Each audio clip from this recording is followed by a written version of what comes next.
Okay, hello and good morning, everyone. Welcome to Easy Markets Daily Pitch International with me, Darius Anucauskas. Today's the 4th of December, 2023. So welcome, everyone. Welcome to this, what is it? Monday, of course. Monday's morning session where we're going to have a very quick look at the markets, a few of the charts, the usual stuff. But before we do that, as always, we'll have a quick read through our risk disclaimers. So, yep, the content we produce does not constitute investment advice or investment recommendations and should not be considered as such. This material should not be taken as an invitation to acquire any financial instrument or product. Look, I'll give you a few seconds to read the rest. I'll disappear for that little moment. Yeah, I'll disappear from that little left corner, and I'll be back in a bit. I'll try to fix up my lighting here and positioning. Yes, I'll be right back.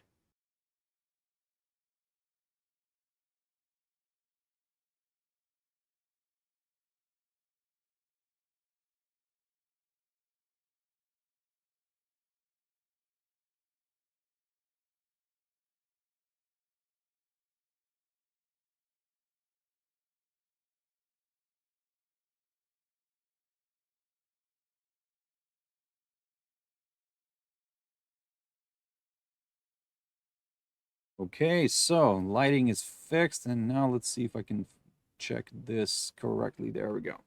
So the camera is working, everything's working, mic is working. So I hope you're all also, if your brains are working already.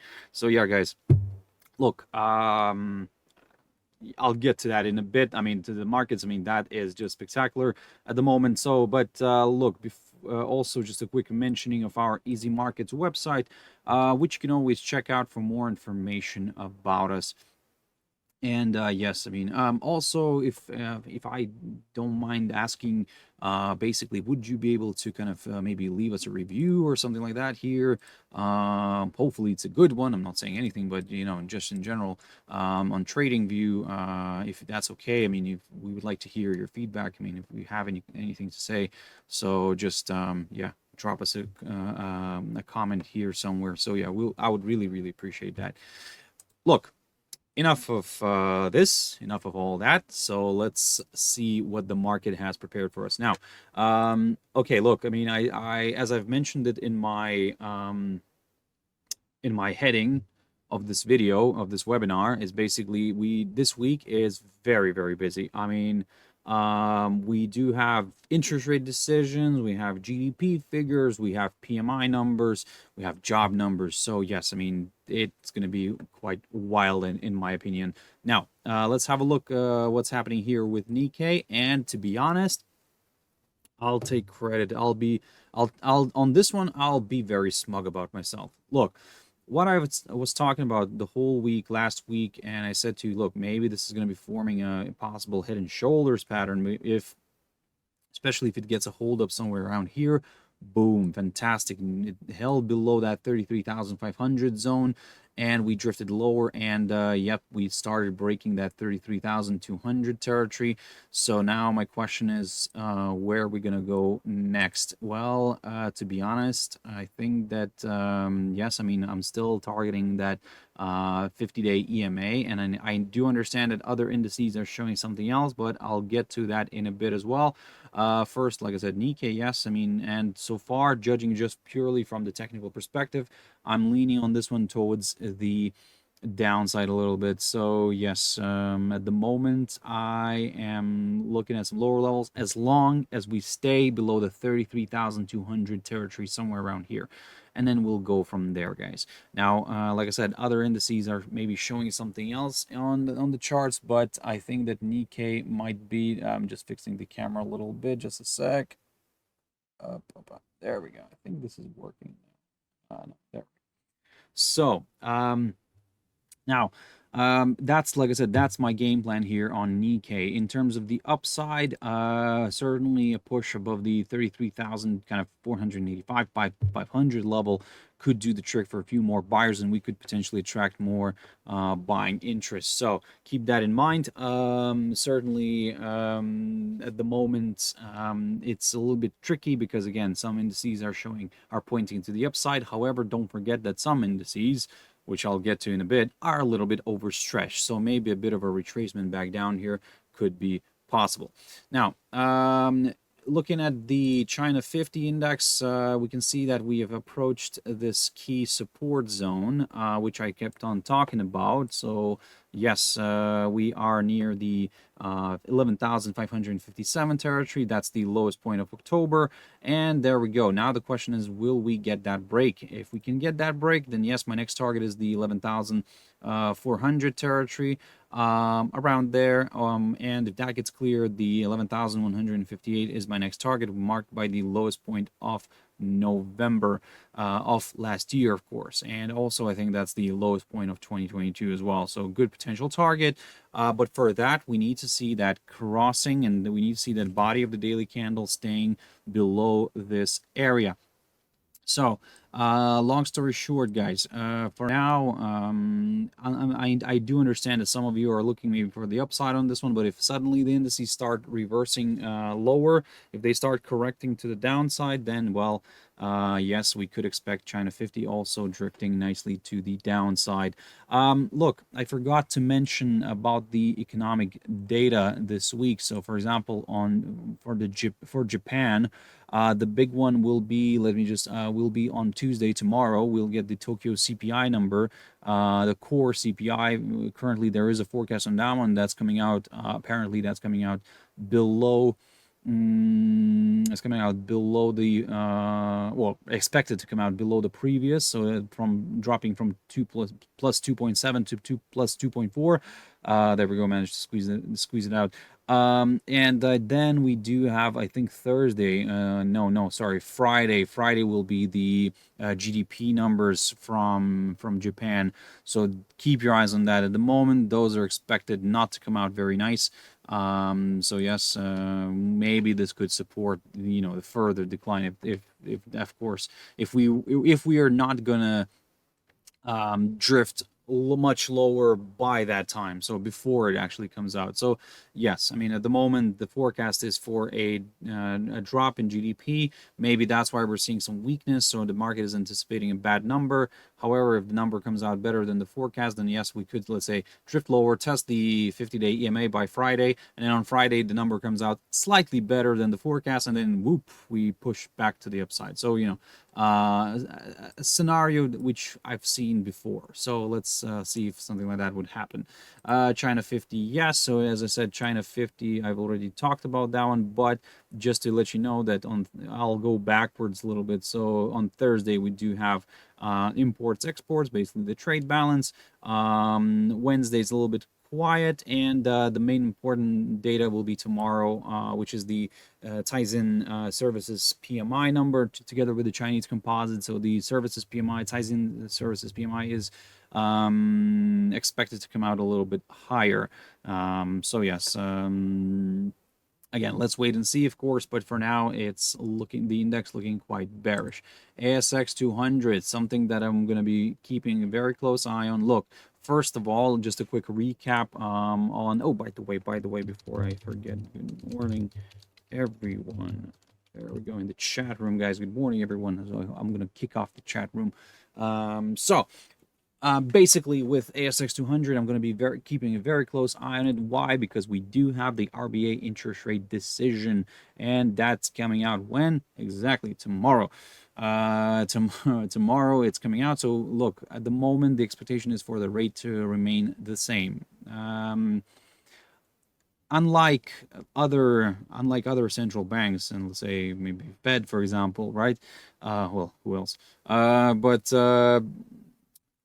At the moment, Australia, in my opinion, is in kind of the worst situation in a way, because inflation there is still high, and it's not like in other developed countries where it's already dropping. It's getting closer to around like it's getting closer to the central bank targets.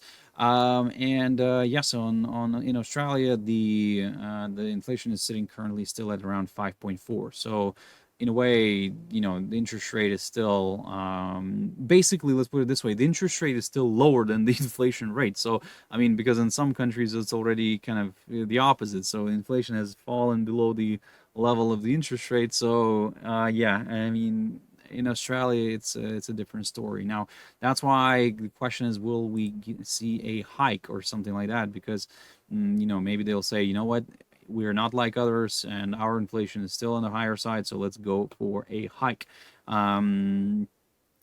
But I'll get to Mr. Powell in a bit as well when I jump into the U.S. indices. But from the technical perspective, ASX 200, look, we broke my downside line, the steeper one, right? And I said to you that I'm gonna aim for this other flatter downside line drawn from the high of the 27th of July. So we've reached that.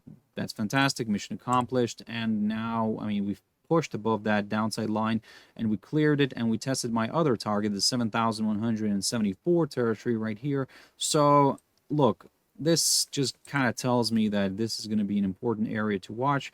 If I want to go higher, then yes, a push above that area is needed for me. For the downside, well, this is where I will take a bit of a careful approach, and I'll wait for a drop below all my EMAs on my all my EMAs on my daily chart here, because maybe at the same time we would fall back below this 7,064 territory, which I marked before, and this could all basically all the stars could align together in that one ideal scenario for the downside. But again, for that we need to see at least first a drop back below this downside line. At the moment, we are retesting the broken trend line. This is one of those theories that I keep on mentioning, if you remember. So yes, we are testing almost testing the broken downside line. So now let's see if we can get some sort of a like a rebound, something like that, basically. So that's what I'm gonna stick to for now, and then we'll wait for maybe a clearance of that 7,174 territory, and then we'll go from there. So let's jump into Dow, and this is where I said that I wanted to mention Mr. Powell. So yes, Mr. Powell on Friday had a speech, and basically he's like, you know, we don't expect any more hikes at the moment. Now everybody's talking about rate cuts. So look, we had our beautiful move here in the indices. I mean, talk about this rally. I mean, that is amazing. And to be honest, I think that it's time to see a bit of a correction. Look, some of you do like to get something like this called Elliott waves. Now, I'm not a huge fan of that, but look, I'll just for the sake of it, I will draw this one. So basically, it kind of goes something like this: 1, 2, 3. 4, and then somewhere around here, and then 5. Again, very, very subjective, not really objective, but very subjective. So that's why it's a little bit tricky to think. I mean, is this correct way of counting it, or is it somehow differently? Now, what happens after this this idea, right? What happens after this this scenario, let's say, after fifth wave, we get a correction, and we get a Elliott wave correction. So that's basically something like around here something, and maybe like this. So again, this is just a theory. This is just one of the ideas, but because we don't really know where exactly the move will be. Maybe I'm just drawing it. Maybe it's going to be this way. Maybe it's going to be a little bit differently. So, but that's why, I mean, okay, we can consider something like that. It's not a problem. But I have to say that I think because this is so unclear and very subjective, I think I will go back to my Fibonacci's, and I think that those will give me a little bit more clarity. So if we do draw it this way, you'll see that the perfect move, this 23.6, is actually bang on near my key support zone, which previously I looked at as resistance. Basically before the beginning of last week, I looked at it as a good area of resistance, and I said that, look, if that gets cleared, I mean, yeah, I mean, we could spike higher here. So long story short, we've cleared the highest point, the previous highest point of this year. We created a new one. Now my question is, can we see a larger correction here to the downside? Well, this is, of course, ideally I would like to see that. Let's wait and see, of course, because at the moment everybody keeps on thinking, oh, where's going to be that ceiling? Where's going to be that ceiling? And look, if this has been the fifth wave, then we can prepare ourselves for a possible kind of this ABC correction, and then we'll go from there, guys. But at the moment, yes, it is a little bit on the tricky side. I mean, we can see it's trying to slide here.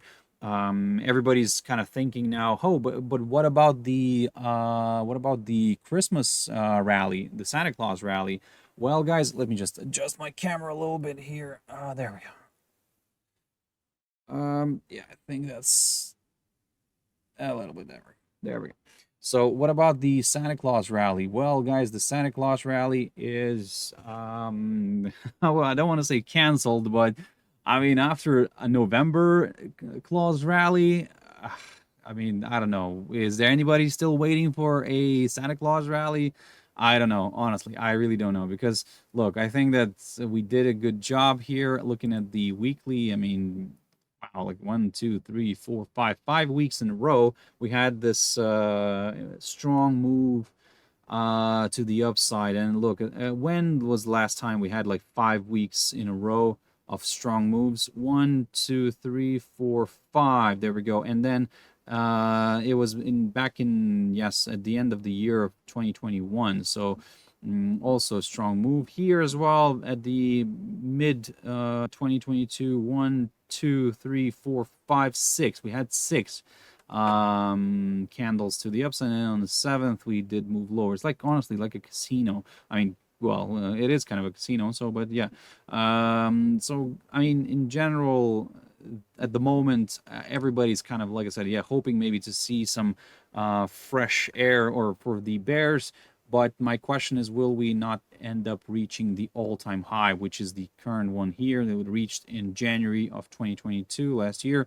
So at the on my chart on the futures here, it's around the 36,832. And look, this week is quite a busy one for the US, because, okay, we don't have much stuff today, maybe some durable goods, I mean, factory orders, but starting off from tomorrow, S&P Global Services PMI, the Global Composite PMI. Then we have the ISM Non-Manufacturing PMI, ISM Non-Manufacturing Prices, job openings. That's only Tuesday.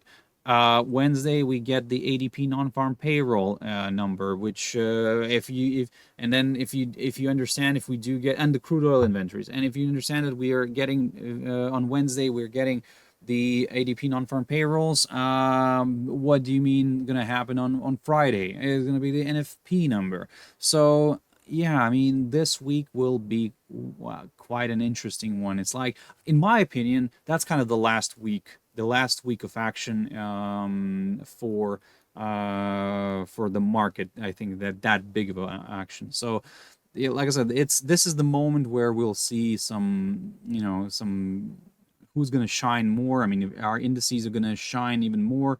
So yes, at the moment, I would say be very careful, guys. I mean, yes, really tempting for a short, but let's allow this candle to kind of finish, and let's see how the market kind of reacts here, because we need to see this settling down a little bit, and then maybe, let's say, drifting lower. So this is another scenario, another idea to keep in mind, because maybe, let's say, for example, this will drift lower heavily to the downside.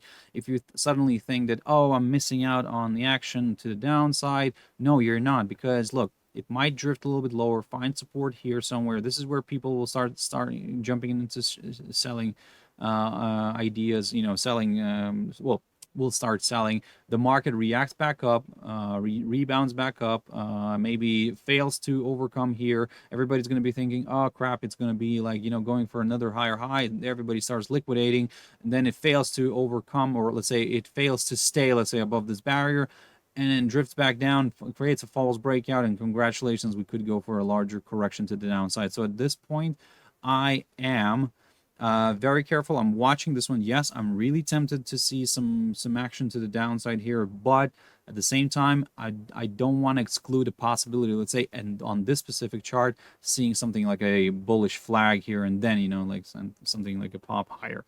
So But yeah, of course, it is very interesting to see if we can get a new all-time high, maybe by the end of this year. That's a question that not everybody who's currently short are trying to raise too much because they don't want to kind of jinx it. So that's why, look, it is how it is at the moment. It's like on fire. If we still have a bit of a Christmas rally, this Santa Claus rally to do, then yes, I mean, this is where the current all-time high comes in here on the Dow. On the S&P, similar story. We're very close to the all-time high. So, I mean, at the moment, it's kind of going to be the same analysis here, but I mentioned something for you to you last week. I said to you, look, I'm keeping an eye on this barrier, this 4,580 zone. If we get a pop above that, then yes, I'll go a little bit higher. Did we get that? Yes, we get that pop. We got that move. We didn't really reach my 4,621 territory. That's fine. There is still hope for that as long as we remain above this 4,580 zone. If we start falling below it, well, my downside scenario, I'll stick to that game plan, and my downside scenario for now maybe is still this 4,540 zone, and then we'll go from there, guys. NASDAQ. So this one, unlike Dow is an animal, honestly, right now. Unlike Dow, the Nasdaq is a little bit on the modest side. So it's currently fluctuating around its this year's previous highest point, and I mean we did violate it. We created a new high for this year, but we're basically in this little range. I mean, let me just grab a highlighter. We are in this little range right here, so I'm going to draw this as a box, not my usual levels, but I'll draw this. So we're currently stuck here, so basically we need to get out of the box. Oh, there we go. There are metaphors jumping in right now, so we need to get out of the box in order to kind of let's say get a little bit more action here, or consider the next short-term directional move. So in order for me to go higher, it needs to pop again above this 16,173 territory for the downside. Well, depending on where we're going to be in the time, because if we do drop below this lower side of the box, and then or below this 15,933 territory, and then we, end up testing this upside support line drawn from the low of the 26th of October, which, by the way, is very, very tentative. I mean, it's not really something that to focus on too much, but I just have it in there just in case we find strong support in there. So, long story short, because then if we do drop below the lower side of the box, then we have this upside line and if we respect that upside line, then yes, maybe a bit of a rebound here could be possible. However, if we break the upside line, well, this is where the fun could start and we could go further south. Now, the German index, DAX, looking at the picture here, I mean, this is just madness. Look at this. I mean, this had rallied quite significantly last week. I mean, it made another strong week. 1, 2, 3, 4, 5. Again, fifth week. We are near the all-time high, basically, again. And my question is, will we reach that? I mean, look, I've drawn a bunch of key resistance barriers last week on this chart, and my first barrier is this 16,500 zone, and if that gets hold up, maybe then a retracement could be possible. But at the moment, it's really difficult to talk about that downside scenario. I mean, I really do like the downside scenario here, but I would be lying if I would say kind of that this is, now it's the time. Maybe it is. Maybe it is the time, but I would say let's not rush into things, guys. So now then, so that's, like I said, for now, I'm still kind of targeting that 16,504 zone, somewhere around here. But I'm being very careful right now. I'm not saying that I'm going to be jumping on the action and still, buying or something. No, at this point, I'm leaving it and I'm just observing the price action because again, this is, I would say very, very tricky now.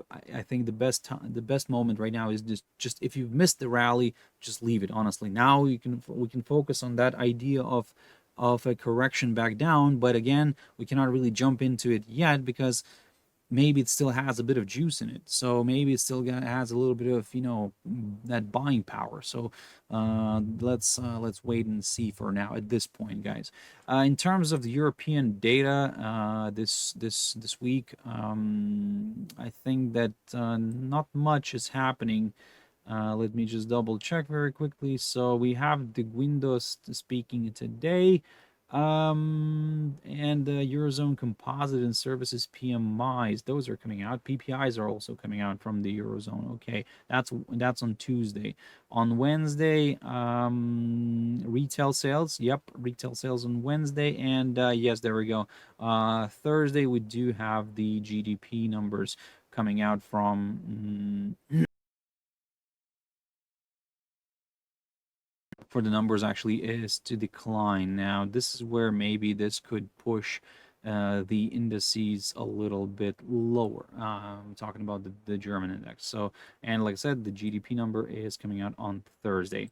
So, the FTSE 100. So beautiful, beautiful action here. Look, I talked about this and everything is working out nicely. So basically, I said to you that if we do rebound from this lower side of the rising channel, great. But I'll get more comfortable with the upside if we do push and stay above the 7,535 territory right here, and basically above all my EMAs. Well, we did push, but we failed to stay. So at the moment, I would say there is a good chance for this one to move further north. And my next target will be this downside line drawn from the high of the 15th of September. This is my next target. If we do once again climb above the above this barrier right here, above the 7,535 territory. In terms of British news, I think that there was something important. Let me just double check. Retail sales figures on, okay. Also, composite and services PMIs coming out on on Tuesday. And of course, yes, the BOE meeting minutes are coming out. So that's on Wednesday. Look, maybe not the most exciting news coming out from UK, but still worth the watch. So we'll keep an eye on that one.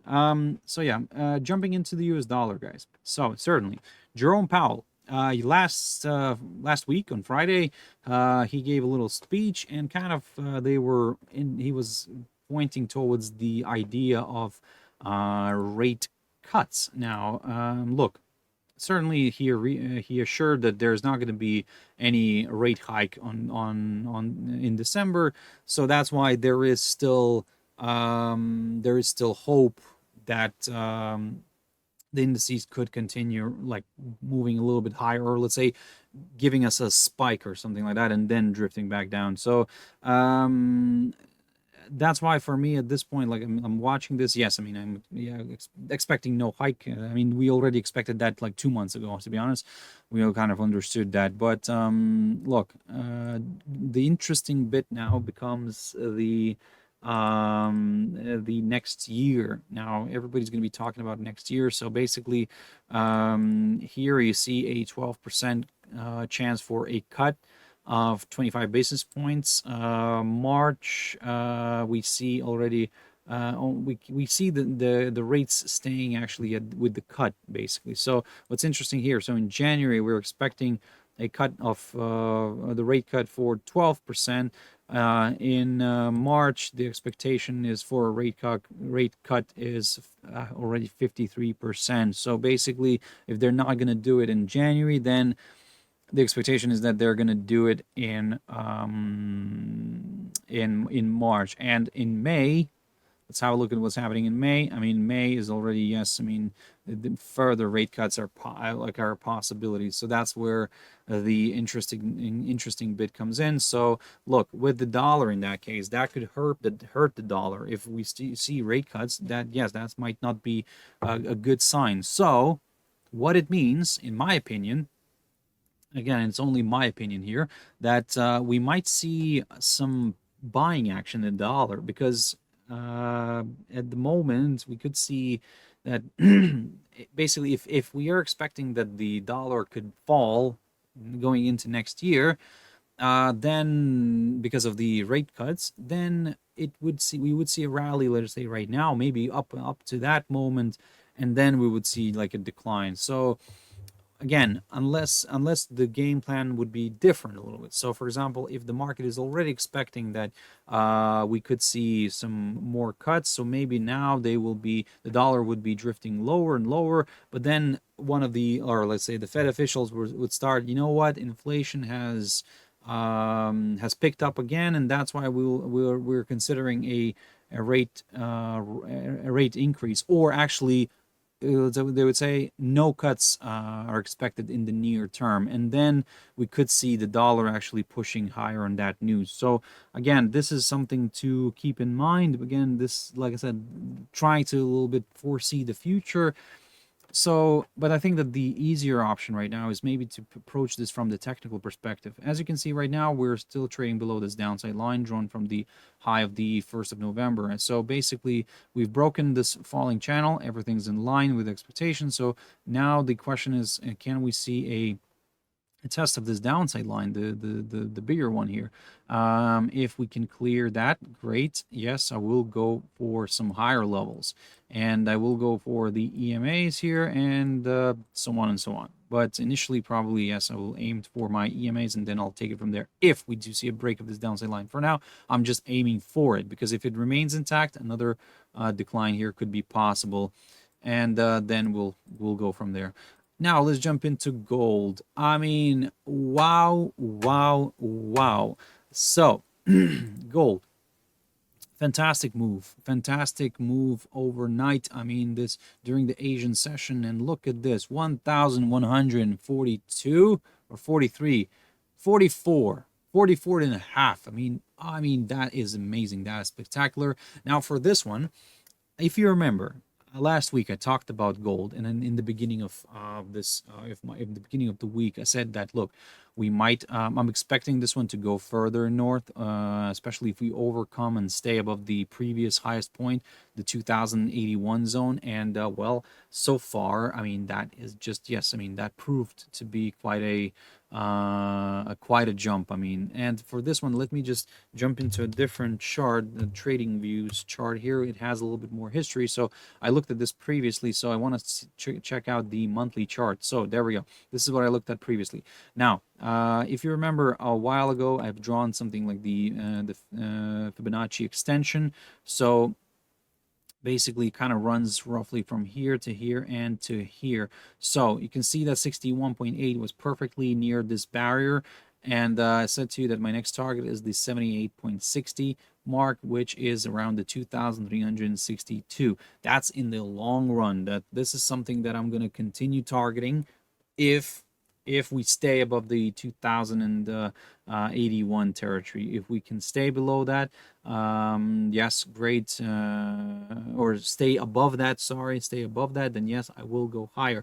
But at the moment, look, also something that I've mentioned as well, that was that maybe we'll go for a bit of a correction first. Let's say form something of an ascending triangle, and then kind of drift back down, test the 1,000, like in a 950 zone or something, or 1,900 zone, and then rebound from this upside line and push higher, and then maybe going into next year, especially maybe somewhere around maybe May time, or March or May time, or maybe actually May time, when, let's say, the US dollar would get weaker. And this is where I'm saying about this idea that if there are going to be rate cuts, I mean, the US dollar could get even weaker, and we could see this one popping nicely to the upside. So let me just go back into this chart.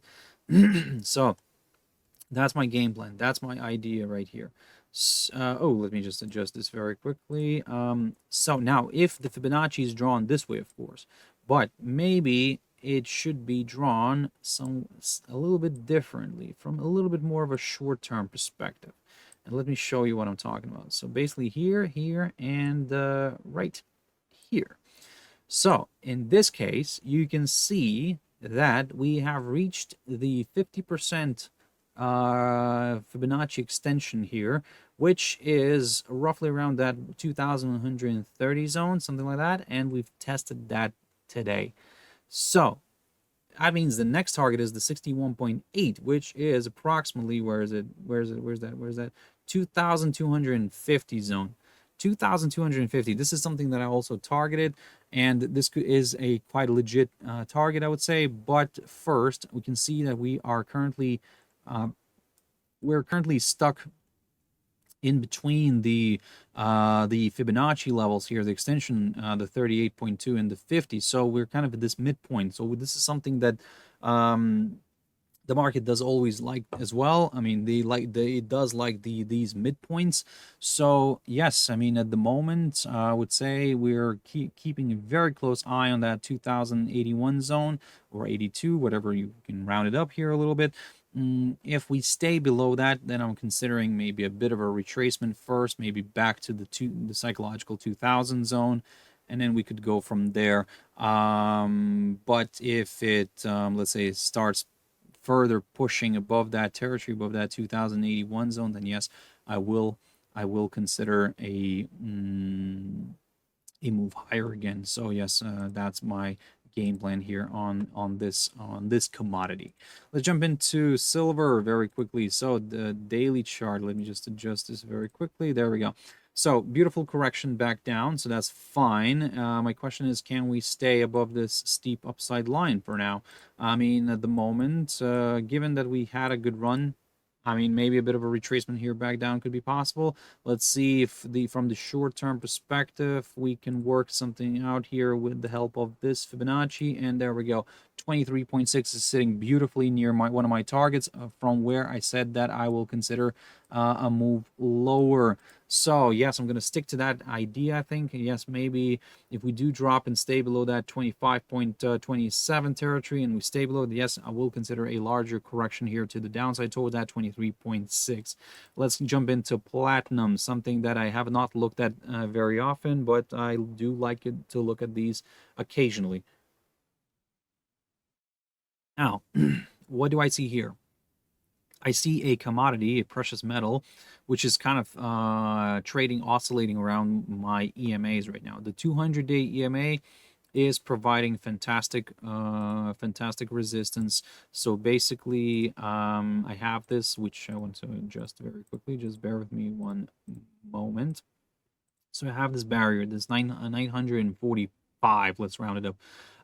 We have this target, we have this these other levels here as well, which could play out nicely. So look, the story goes the story is simple here. If you're looking for some higher levels of pop and a stay, the body of the daily candle needs to stay above the 945 territory in order to go for us further north, maybe even towards that 1000 level. For the downside, I think that the easier option here is to wait for a drop below the 911, maybe in a half area here in order to consider some moves to the downside.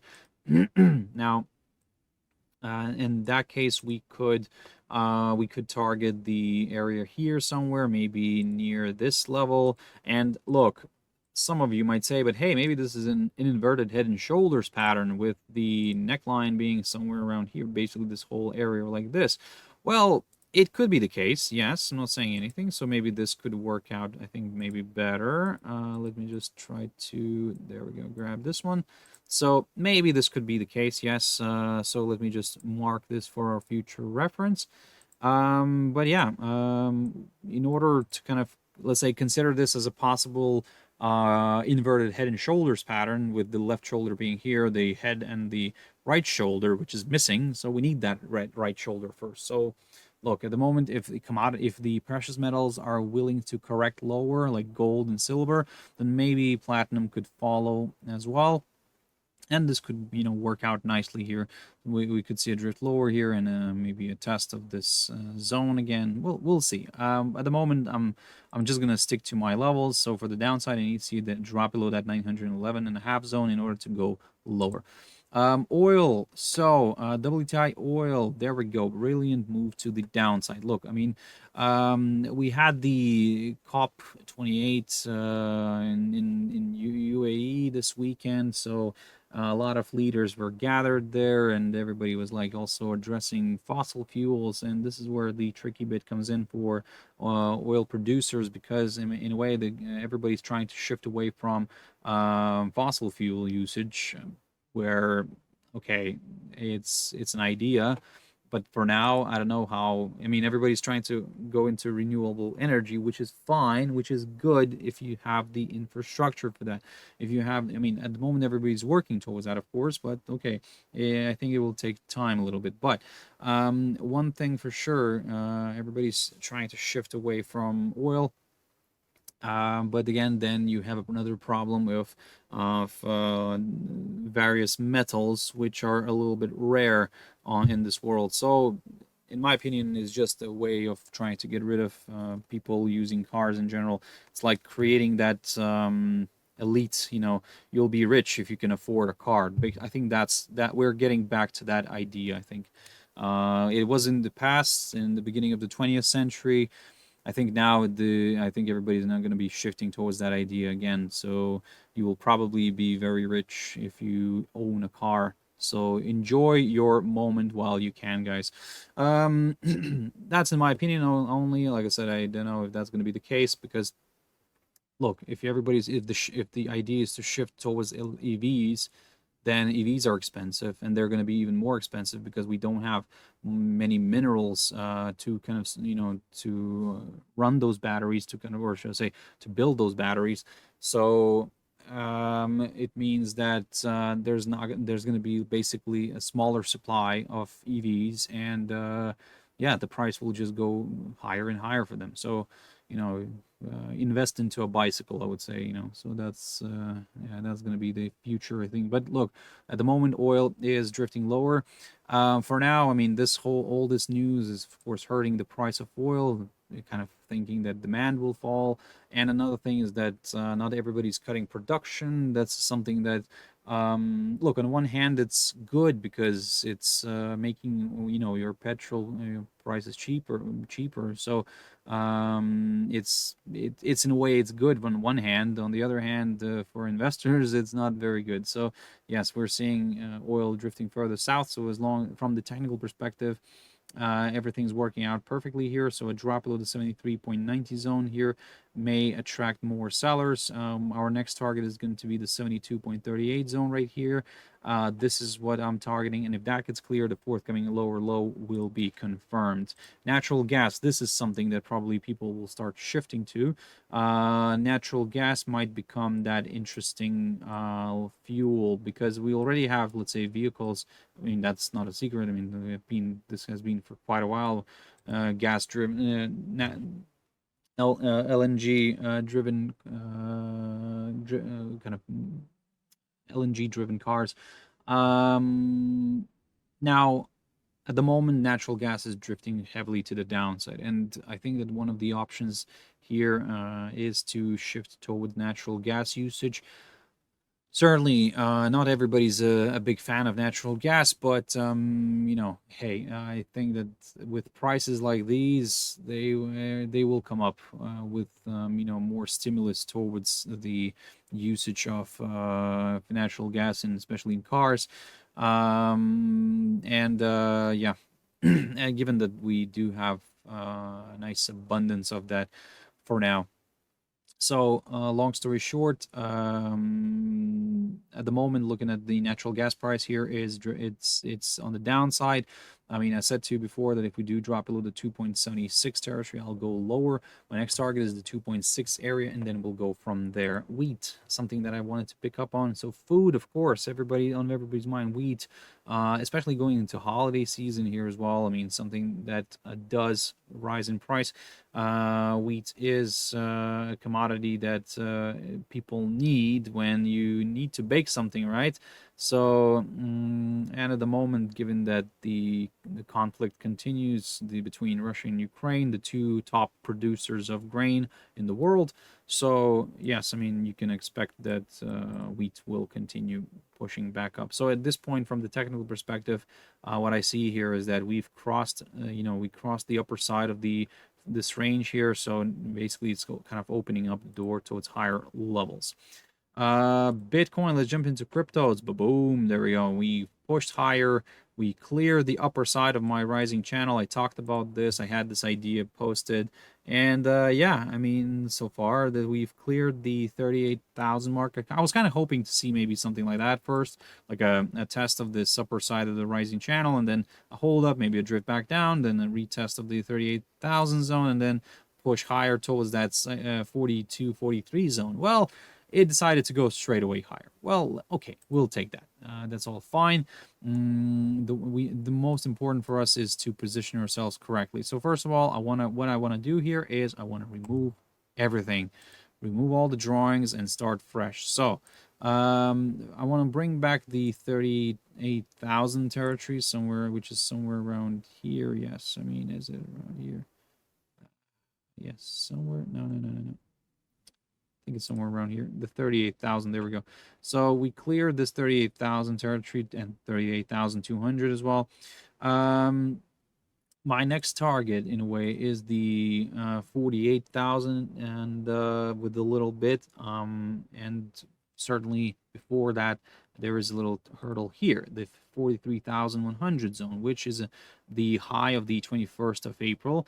Good potential target. And yes, given that the dollar is on the weaker side, then we could see this one rallying further north. However, if I said to you that if the US dollar suddenly picks up because it knows that it will have to fall later on in 2024, then maybe we could see some buying action. So basically then we could see the crypto mirror BTC USD drifting nicely to the downside. But at the moment, yes, I'm leaning towards that 43,100 zone, and then I'll go from there.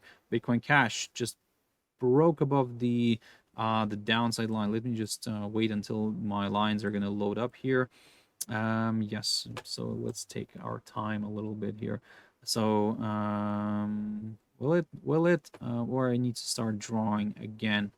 Oh well, okay, look, basically we are this, we're doing this basically. So in general, I would say on one hand, from the very short-term perspective, yes, we're breaking the downside line. That's great. But after we broke the downside line, we tested this other downside line. So my question now is, can we see a further move north? And there we go. We loaded up here. So there we go. So can we see a test? I mean, or should I say a break of this territory, a break of this downside line? Well, we already got that, but we're failing to stay above it. So that's the big question. Will we remain above that? So long story short, if you're looking for some lower levels, I would say wait for a move at least back below this steeper downside line, just to be a little bit more on the safe side. Ethereum. Ethereum is looking quite nice here as well. So Ethereum is rebounded. I mean, it rebounded. I talked about this last week. I said to you, keep your eyes on this area. It's if it provides good support, we could see a nice push higher. My next target was this 2,142 tick. And I said that if we do clear that one, my next target is the 2,297, or in general, the 300. So we can round it up here a little bit, and there we go. We kind of came very close to that. So this 2,300 is something that I'm still keeping a close eye on. Maybe today we could see a further push north here, maybe tomorrow. But if it provides good resistance, because it previously acted as a good area of support, if it provides good resistance, maybe a bit of a retracement back down here could be possible. Litecoin, jumping into that one. So yes, this one is near a key area of resistance, near the 208 EMA, which it tested, it cleared it, but it failed to stay above it. So I'm gonna be very conservative on this crypto, and I will aim for some higher levels if we do push and stay above the 76.25 territory, which is the current or should I say the highest point of November, not the current point, highest point of this year. No, The highest point of this year is around here. There we go. This 115 zone. I mean, that's still a big move to make.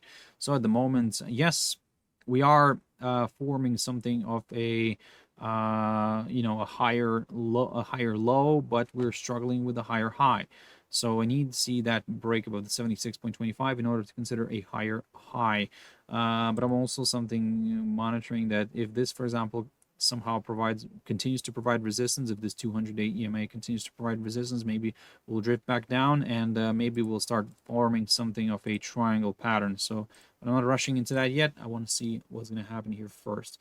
Polkadot, something that I've talked about last week. So there we go. We rebounded from this upside line, and we continue to push higher. So look, while we remain above the upside line, then yes, I will continue targeting the upside, and I'm aiming for my 5.9 zone, or even better, psychological 6 level. For the downside, I need to see a break of this upside line, and then I will go lower. Let's jump into Forex very quickly before I run out of time. AUDUSD. So yes, keep an eye on that interest rate decision from the RBA this week. So that's coming out on Tuesday, tomorrow. So keep your eyes on that, guys. At the moment, the expectation is for no hike, and that's why maybe we're seeing that weakness in the Australian dollar, and we're seeing drift lower. So look, I think that what I need to do here is I need to remove everything and start fresh. Well, first thing is that we are still above all my EMAs here in the daily chart, but if I draw this, you can see that we are back. We did briefly break this downside line, drawn from the high of the 2nd of February of this year, so basically above from the highest point of this year, and I think somehow it's going to stay like that. And we did drift higher. We did break this downside line, but we failed to stay above it. Yes, we're now kind of shifting back down. So if we continue to trade below this downside line, guys, yes, I will consider a move lower. But I think that in this case, for me, I need to see maybe a drop somewhere below this territory, below the 0.6589 or maybe 90 zone here. But even then, there is a problem with the 200-day EMA. So maybe I want to see if this is going to be the case, if this is going to work. Right. No, not really. So maybe actually this territory would be nice. This whole territory around the 0.6590 area, maybe that could open up the door towards some lower levels. Initially, of course, I'll keep an eye on my EMAs, but if those get cleared, yes, lower levels are possible. AUDNZD, after a beautiful rebound from this lower side of the falling channel, we did push higher. Everything's all right, perfect. I talked about this idea, the 1.0773 tick. Fantastic. I'm happy. Now my question is, can we see a bit of a move higher? Maybe a break above that 1.0773. If I can get that, yes, wonderful. I will consider some higher levels, but initially, of course, I'll consider the upper side of the falling channel, and then we'll go from there. So that's my simple game plan on AUDNZD. For the downside, well, a drop below this territory, below this 1.0705 zone. We might even ignore the lower side of the falling channel at that point, but we'll see how it plays out. Now then, jumping into USDJPY. So this one, yes, beautiful decline. And what's interesting now here is that, look, we broke the upside line. We're retesting it from the other side, and now the question is, can we remain below this upside line? So the idea of retesting the broken trend line is working nicely, so that's good. But we're struggling to move further south. But look, I'm not giving up yet. As long as this remains below the below this below this upside line, then yes, there is a good chance for this one to drift lower. And look at this. I mean, I talked about this idea where I said that we will see a correction because, again, maybe Bank of Japan secretly intervened, and everybody started jumping into yen. But I think that what's happening here is that not everybody's believing in the strength of the stock market, and everybody's also considering a possible decline. So, and if that happens, guess what's going to happen with the yen? It's going to appreciate. it's going to appreciate, and it's going to appreciate against its major counterparts, and US dollar is going to be one of those. So everybody, I think that with a high US dollar, everybody bought a lot of Japanese yen now, and well, this is where, you know, everybody's holding on to that, and so far I think they're winning. And I talked about this because, again, one of the big asset managers, PIMCO, did recently, like a month ago, did buy a lot of Japanese yen. The question is, are they still holding to it? Maybe yes, but I think so. But yes, at the moment, if we do somehow break back above this upside line and break above this downside line, then yes, I'll consider a move higher. But at this point, I'm leaning a little bit more towards the downside, maybe towards that 200-day EMA. USDCAD. So there we go. After a good break here, we drifted lower, but now we're retracing. The question is, if we stay below the 1.3541 zone right here, then yes, I'll consider a further move south. But probably even if we do drop below this territory, the 1.3487, then yes, the forthcoming lower low will be confirmed. But at the moment, all eyes are on this 200-day EMA. USDCHF, beautiful rebound. Look at this amazing move. I mean, that is just spectacular. And yes, the US dollar is getting stronger. And I just wanted to quickly pick up on this. Look at this. Gold is selling off heavily, guys. I mean, that is just spectacular to see. So basically, that means that the DXY is pushing further north. So, okay, look, everything's nice. Everything's in line. We're breaking the steep downside line. If we remain above the 0.874560 territory, somewhere around here, then yes, I will consider a move higher. US dollar against the Mexican peso. Now this one I've looked at previously. It was kind of forming this falling wedge pattern, but yeah, now it did kind of push higher. It did test my.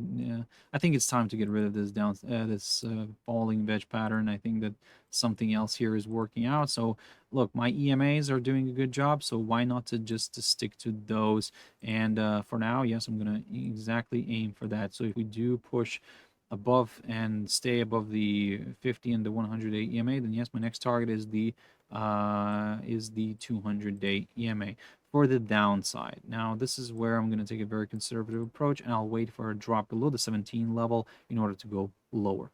GBPCHF, we're still in the range. I just wanted to give you a quick recap on this one. Look, I'm still watching these two levels here. That's what I'm going to do probably, and just not going to invent anything else. I'm just going to keep an eye on this, and as long as we remain below or not below, while we remain inside the pattern, I'm not really doing anything. I'm just observing the price action and waiting for a clearance of one of these areas. GBPUSD. Now this one's interesting. So first of all, I want to get rid of this level. It's a little bit way too crowded, so I want to keep an eye on this 1.2713, and I talked about this before, so I need to see a nice clearance of that area in order to go higher, and for me to consider a move lower, a break of this upside line is still needed. So as you can see yourselves, why? Because it seems like it's forming something of an ascending triangle, but again, we need that confirmation break first. EURGBP, so we're seeing a bit of recovery here. So after I got what I wanted here on Friday. Look at this. I mean, I said to you on Friday that if we do drop below the 0.8615 territory, my next target is the 0.8568. It actually even drifted a little bit lower, closer to this territory, but hey, that's fine. It's in general, I don't want to be greedy. So now my question is, can we see a bit of a retracement? So of course, certainly that's something that I'm going to be keeping a close eye on. But again, retracement probably only up until this downside line. If you're looking for some higher levels, guys, then yes, a break of this downside line is needed. For the downside, yes, a break below the 0.8558 territory is something that I'm keeping a close eye on. This is the level that I'm watching here, the 0.8524. And then, yes, the 0.8493 territory as well. This is something that I'm going to be also keeping a close eye on. But again, that's for later. For now, I'm considering maybe a bit of a larger correction to the upside, kind of going towards that downside line first. EURCHF, beautiful rebound. Look at this. I mean, spectacular move back up. The Swiss franc is getting a little bit hit right now.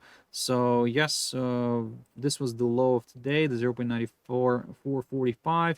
So if you're looking for some lower levels, wait for the drop below that area. At the moment, it's yes, it's pushing higher. So in order for me to go further north, I need to see a push back above the 0.9525. All this area right here will be just for me to observe the price action, and then I'll go from there. And finally, EURUSD, guys, drifting further south, so that's fine. In general, on Friday, we did my move here because I was aiming for the 1.05, 1.0852, 1.0825 area. So good result here. I mean, I'm also aiming for my EMAs, and to be honest, I'm going to stick to that. I'm going to, as long as we remain below the 1.0887, 88 zone right here, I'm going to continue targeting my EMAs. Of course, initially you can see that I'm getting a hold up here near these levels. But yes, I mean, at the moment, yes, I mean, at the moment, everything's looking quite bearish, so I am targeting my EMAs.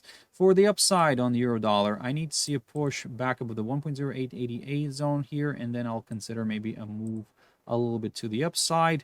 But then there's a problem of this. We do have a tentative downside line, which could be a nice good target as well. So basically, long story short, if we do push back up the 1.0888 zone, I will consider a move towards the downside line drawn from the high of the 18th of July. So guys, that's it. I'll have to wrap it up here. Thank you very much for watching and listening. I really appreciate your time, guys, your views, your likes, or your rocket ships, your comments, everything. I really do. Thank you very much for tuning in. I really appreciate that. Look at gold. Honestly, this is just devastation. I mean, oh, wow. I mean, if you were holding gold, you know, short, and then this morning it took you out, this is where you're feeling pain. Yes, I mean, this is the moment, the sad moment here, but hey, what can we do? This is the market. Look, I hope you're going to have a fantastic trading day today, guys. Stay safe. Stay safe. Have your stop losses in place. Don't overtrade. Risk only what you can afford to lose, and everything will be fine. So don't forget that this week is a crazy one.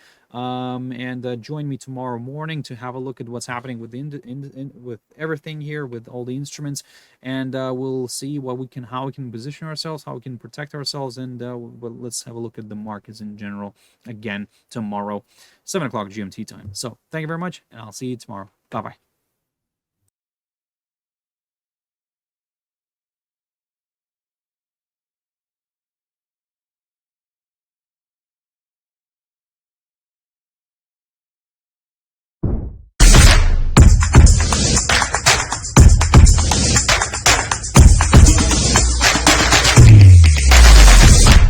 If you want to continue to please the trading gods, subscribe to our channel for a blessing.